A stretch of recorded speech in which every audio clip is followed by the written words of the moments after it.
वहाँ SC ST ब्राह्मण ठाकुर राजपूत गुजर जाट पूछ रहे थे? नहीं, काफिर देखकर गोली मारी गई। सिर्फ गलती उनकी इतनी थी कि वो हिंदू थे। आज हम प्रधानमंत्री नरेंद्र मोदी से भी निवेदन करना चाहते हैं कि बहुत हुआ कि एक सर्जिकल स्ट्राइक कर दिया, एक एयर स्ट्राइक कर दिया, अब इसकी जरूरत नहीं है। हमारी मांग है कि पूरे के पूरे पाकिस्तान को उड़ा देना चाहिए। हमारे 27 भारतीयों को और हिंदुओं को उन आतंकवादियों ने मारने का काम किया है, उसका जवाब भारत के प्रधानमंत्री डंके की चोट पर देंगे। आप इंतजार करिए, 2-4 दिन में आपको पाकिस्तान में दिवाली मनता हुआ दिखेगा। अभी जम्मू कश्मीर के पहलगाम में जो है हिंदुओं को कहें या कहें टूरिस्टों को जो है उनका जाति धर्म पूछकर जो है उनको गोली मार दिया गया, कुछ आतंकियों ने मारा। क्या कहना चाहेंगे ऐसी मानसिकता को लेकर, और जो घटना हुई है, जो नाम पूछकर मारा जा रहा है, क्या संदेश जा रहा है? देखिए, आज पूरा विश्व इस्लामिक आतंकवाद और जिहाद से परेशान है। अमेरिका के जो राष्ट्रपति है ट्रंप, वो खुला कहते हैं कि इस्लामिक आतंकवाद एक ऐसा आतंकवाद है जो पूरे विश्व को नष्ट कर सकता है, और उसी इस्लामिक आतंकवाद ने कहीं ना कहीं भारत को भी परेशान कर रखा है। आज हम प्रधानमंत्री नरेंद्र मोदी से भी निवेदन करना चाहते हैं कि बहुत हुआ कि एक सर्जिकल स्ट्राइक कर दिया, एक एयर स्ट्राइक कर दिया, अब इसकी जरूरत नहीं है। हमारी मांग है कि पूरे के पूरे पाकिस्तान को उड़ा देना चाहिए। क्यों? क्योंकि आज पाकिस्तान से जो आतंकवादी आते हैं वो कहीं ना कहीं भारत के लोगों को टारगेट करके और उनको मारने की कोशिश करते हैं। उसमें भी नाम पूछकर आज कश्मीर में, आप हैरान हो जाएंगे, मैं बताना चाहूंगा कि कश्मीर में 27 लोगों को मारने वाले जो आतंकवादी थे वो किसी खास धर्म से ही थे। जो लोग कहते हैं ना कि भाईचारा, अमन चारा, हम भाई की बात करते हैं, कोई आतंकवाद का धर्म नहीं होता, तो उन लोगों ने आज ये सिद्ध कर दिया कि आतंकवाद का धर्म होता है। उन लोगों ने जब एक नवविवाहित मतलब परिवार था, वो गए थे वहां घूमने पहलगांव में, और सटा के सीधा गोली मार दिया।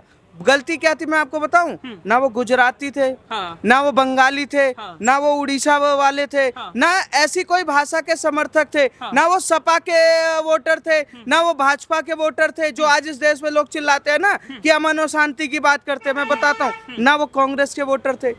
सिर्फ गलती उनकी इतनी थी कि वो हिंदू थे, और मुसलमान जो इस्लामिक आतंकवाद मुसलमान था, वो अपने आप को जानता है कि वो सामने वाला काफिर था। उसने सबके आई कार्ड, सबका नाम पूछकर वहां पर गोली मारने का काम किया। और अब देश में जो लेकर लाल किताब लेके घूमता है कांग्रेस का अध्यक्ष, कांग्रेस का जो नेता है, जिसको पप्पू और राहुल गांधी कहते हैं, वो क्या कर रहा है? वो कहता है हम जाति जनगणना कराएंगे।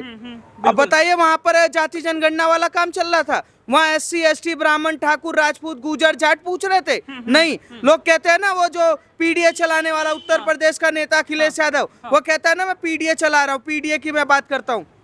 आपने देखा वहाँ अगड़ा पिछड़ा दलित की बात हो रही थी? नहीं, वहाँ सिर्फ हिंदू बात हो रही थी। और नाम पूछकर जब गोली मार रहे थे ऐसे लोग, हम तो एक बात जानते हैं कि कश्मीर में जो हुआ ना, वो बहुत मतलब गलत हुआ है, और उसका संदेश अब कहीं ना कहीं पाकिस्तान को भी बहुत अच्छे से भुगतना पड़ेगा। लेकिन आपसे ये जानना चाहिए कि देखिए, अब पाकिस्तान की तरफ से हमले होते हैं, जिस तरीके से आतंकियों का हमला पहलगाम जम्मू कश्मीर में देखने को मिलता है, आपको लग रहा है हिंदुओं को टारगेट किया जा रहा है? कहीं कहीं इससे टूरिज्म पे भी प्रभाव पड़ेगा, लगता है हिंदू से? सर, आज हिंदू का हर जगह टारगेट हो रहा है। हिंदू को मजा आता है कच्चा बादाम पक्का बादाम करने में, ठीक है, हिंदू को मजा आता है बॉलीवुड देखने में। ये हिंदू अपने लिए लड़ ही नहीं सकते, ये सोचते हैं कि ऊपर से कोई फरिश्ता आएगा इनके लिए लड़ेगा। ये हिंदू अपने लिए क्यों नहीं लड़ सकते? पता कारण क्यों? बन जाते हैं जाट, गुजर, ब्राह्मण, ठाकुर, ठीक है, ये एससी एसटी ओबीसी दलित ऐसे बन जाते हैं, और जब बात आती है लड़ाई की ना, तो ये लड़ नहीं पाते। आज यही आतंकवाद आप देखिए कि पश्चिम बंगाल में क्या हुआ कि 500 लोग को पलायन करने पे मजबूर किसने किया? इसी आतंकवाद ने किया। कश्मीर में आज 30 सालों से बॉर्डर के आसपास जो बैठे हुए इसी आतंकवादी की वजह से। हैदराबाद हो वहां मारे जा रहे हैं, बांग्लादेश हो वहां मारे जा रहे हैं, केरल हो वहां मारे जा रहे हैं, अफगानिस्तान हो वहां मारे जा रहे हैं, हर जगह मारे जा रहे हैं, और हिंदू शांत बैठा हुआ जी हम सेकुलर हैं। लेकिन ये कहीं न कहीं जो लोग टारगेट कर रहे हैं, जो लोग ये मारते हैं, वो हिंदू देखना क्या हिंदू में पैदा होना अपराध हो गया है क्या, कि हिंदुओं को ही टारगेट कर रहे हैं हमेशा बातचीत, और एक ही समुदाय है जो कि सामने आ रहा है, तो हिंदू में पैदा होना ही सबसे बड़ा अपराध हो गया? सर, आज इस देश में अपराधी है, क्योंकि भारत में रहने का मतलब, अगर आप हिंदू धर्म में पैदा हुए तो सबसे बड़ा अपराध है।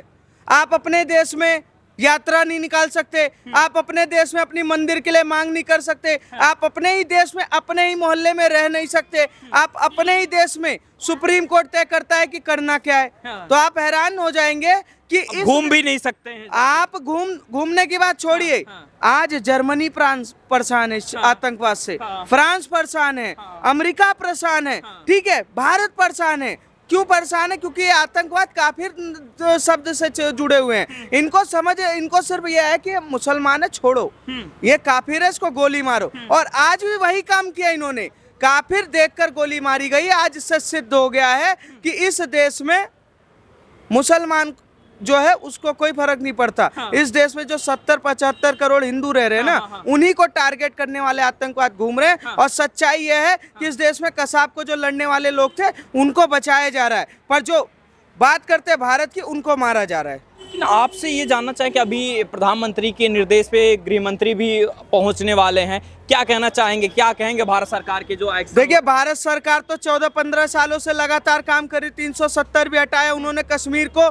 मैं आज कश्मीर पे एक चर्चा करना चाहूंगा कि भारत सरकार ने वहाँ टनल बनाया, हाँ बिल्कुल, सबसे बड़ा मॉल बनाया, पहला सिनेमा हॉल बनाया, सबसे ज्यादा सड़कें बना रहे हैं, वहाँ टूरिज्म का ज्यादा सपोर्ट करने की कोशिश कर रहे हैं। पर वहाँ जो लोग बैठे हुए हैं ना, उनको इससे मतलब नहीं, उन्होंने दिल में भरा हुआ है आतंकवाद, उनके दिल में आतंकवाद भरा हुआ है। तो उन आतंकवादियों को कैसे शरण मिल गई वहां पर? वो आतंकवादियों को कहीं ना कहीं वहां से कई लोगों ने शरण दिया होगा। इसी वजह से पर्यटक जो बाहर से गए थे ना, वो बंगाल, उनकी जात ये नहीं पूछी कि भाषा पे आ जाओ। ये जो राहुल गांधी कहते हैं इस देश में भाषा की लड़ाई है, ना वो बंगाली बोलने वाला था, ना वो गुजराती बोलने वाला था, ना वो कन्नड़ बोलने वाला था, और धर्म पे आ जाओ, ना वो ब्राह्मण था, ना वो ठाकुर था, और ना कांग्रेस पार्टी पे आ जाओ कि ना वो बीजेपी का वोटर था कि चलो बीजेपी के वोटर की वजह से मार दिया, ठीक है। वो सिर्फ ये देखा गया, उन्होंने ये देखा कि ये हिंदू था और आतंकवाद के जो मार रहे थे वो मुसलमान थे, उनके धर्म में लिखा हुआ है कि सामने वाला काफिर है और मार दो, वही चीज हुआ है।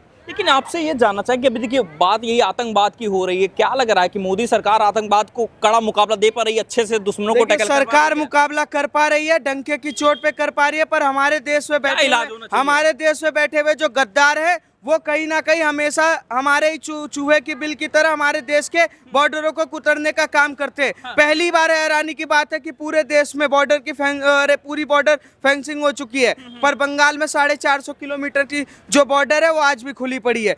झारखंड में मुख्यमंत्री का जो कैबिनेट का मंत्री है वो क्या बोलता है, आप सुन के हैरान हो जाएंगे। वो कहता है इस देश के मुसलमानों के लिए और हमारे लिए सबसे पहला सरिया है। इस देश में जो आतंकवाद फैलाने वाले हैं उनको समझना पड़ेगा। और जो प्रशासन में बैठे हुए हैं, अब ये दाल चावल आटा घर मकान दुकान दवाई आयुष्मान योजना, इन सबको जितना भी दे दोगे, ये खाने के बाद देश के साथ ही गद्दारी करेंगे। लेकिन आपसे आप ये बात कर रहे हैं, अमित शाह जी जा रहे हैं, क्या कहेंगे, सेना को वो खुली आजादी मिल पा रही है, पहले से बेहतर जवाब दिया जा रहा है, सेना दे पा रही है, लग रहा है? हमारे घर में ही गद्दार बैठे हुए हैं तो सेना कितना कर पाएगी? आज इस देश में गद्दार बैठे हुए, उस वजह से सेना वो है। नरेंद्र मोदी ने आने के बाद पूरा वो पहले आपको याद होगा कि जब सेना के सर काट के पाकिस्तान ले जाता था तो हमारे गृह मंत्री प्रधानमंत्री खड़े होकर क्या कहते थे, बहुत दुखद है, हम बात करेंगे, यूएन जाएंगे, ये जाएंगे। पर आज के प्रधानमंत्री कहते हैं हम बात नहीं करेंगे, हम इसका जवाब देंगे। तो आप इंतजार करिए, ऐसा जवाब मिलेगा कि इस बार पाकिस्तान को पानी पीने की भी समय नहीं मिलने वाली है। इस बार कहीं ना कहीं जो आतंकवादी आए थे उनके आसपास के पड़ोस के भी घर उड़ेंगे। हो सकता है कि आपको मजा आए कि इस बार पूरा पाकिस्तान दिवाली मनाएगा, पूरी पाकिस्तान में दिवाली होगी। ऊपर से आप देखना हवाबाजी भी होगी और नीचे से भी होगा। और इस बार तय है कि जितने 27 हमारे लोग हमारे हिंदू भाइयों को जो उन आतंकवादियों ने मारा है, हम गारंटी के साथ बताते हैं कि हम 27,000 मार के आएंगे पाकिस्तान में। पाकिस्तान हो चाहे जहां से हो, जिस देश है सरकार पर, अमित शाह भी पहलगाम जा रहे हैं, सरकार पे हमें भरोसा है। इसलिए पहली बार ऐसा है कि सऊदी अरब में बैठे हुए हमारे प्रधानमंत्री लगातार गृह मंत्री के साथ कांटेक्ट में है। और जैसे ही ये घटना हुई है वो तुरंत रवाना हो गए कश्मीर के लिए। और मैं आपको बता दूं कि इसका अंजाम बहुत बुरा होने वाला है। पाकिस्तान ने जो ये कर लिया है उसके लिए वो तैयार है ना। अब उसके पास जब अब आटा भीख में मांग रहा था, अब उसका पानी भी बंद होगा, उसका पानी भी बंद होगा। और कहीं ना कहीं पूरे पाकिस्तान को उड़ाने का काम अगर कोई करेगा तो भारत सरकार और इंडियन आर्मी करेगी। जैसे 27 लोगों को, हमारे 27 भारतीयों को और हिंदुओं को उन आतंकवादियों ने मारने का काम किया है, उसका जवाब भारत के प्रधानमंत्री डंके की चोट पर देंगे। आप इंतजार करिए, 2-4 दिन में आपको पाकिस्तान में दिवाली मनता हुआ दिखेगा।